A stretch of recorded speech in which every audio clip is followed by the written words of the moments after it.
Hey guys, welcome to our channel Tech Career Guidance. तो guys, काफ़ी सारे students ने ये पूछा था कि हमारा एग्ज़ाम अच्छा नहीं जा रहा है और पासिंग मार्क्स मिलेंगे कि नहीं मिलेंगे, तो थोड़ा डाउट है। तो ग्रेस मार्क्स कैसे मिलते हैं उसके बारे में बताइए। काफ़ी स्टूडेंट का ये कहना था कि हमको 28 मार्क्स मिल रहे हैं, कैलकुलेट कर रहे हैं तो किसी को 25 कैलकुलेशन में आ रहा है। तो बच्चों का वही कहना था कि हमको किसी को 4 मार्क्स कम पड़ रहे हैं, किसी को 5 मार्क्स कम पड़ रहे हैं। तो एग्ज़ाम में ग्रेस मार्क्स कैसे मिल सकते हैं और ग्रेस मार्क्स का फंडा क्या होता है।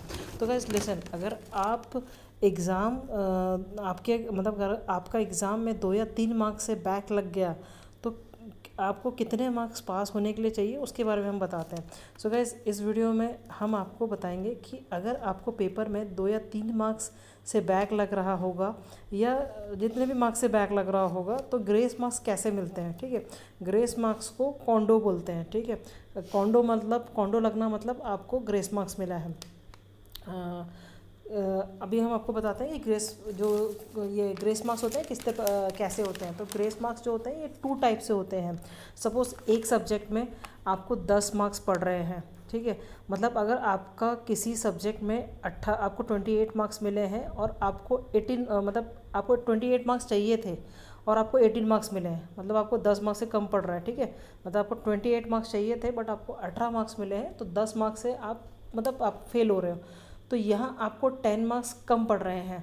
और जैसे कि एक सेमेस्टर में सपोज़ हम फॉर एग्जांपल ले लेते हैं कि 5 सब्जेक्ट हैं। ठीक है, तो आपके 4 सब्जेक्ट क्लियर हो गए हैं बट आपका एक सब्जेक्ट में 10 मार्क्स से आपको मार्क्स कम पड़ रहे हैं।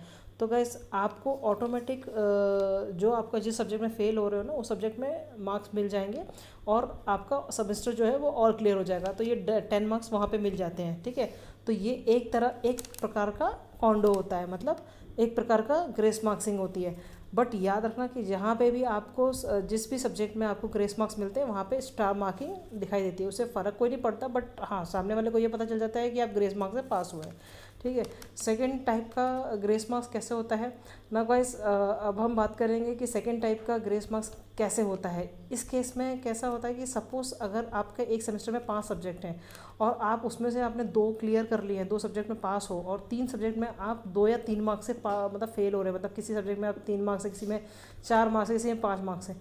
तो अगर ऐसा होता है तो वो जो 10 मार्क्स होते हैं वो सब में डिवाइड, जो जिस सब्जेक्ट में फेल हुए हैं ना, जितने 3 सब्जेक्ट में, वो तीनों सब्जेक्ट में डिवाइड हो जाते हैं। तो यहाँ पे भी आप ग्रेस मार्क्स से पास हो जाते हो। तो ये 2 तरह से आपको कॉन्डो मिलते हैं, ग्रेस मार्क्स मिलते हैं जिससे आप पास हो जाते हो।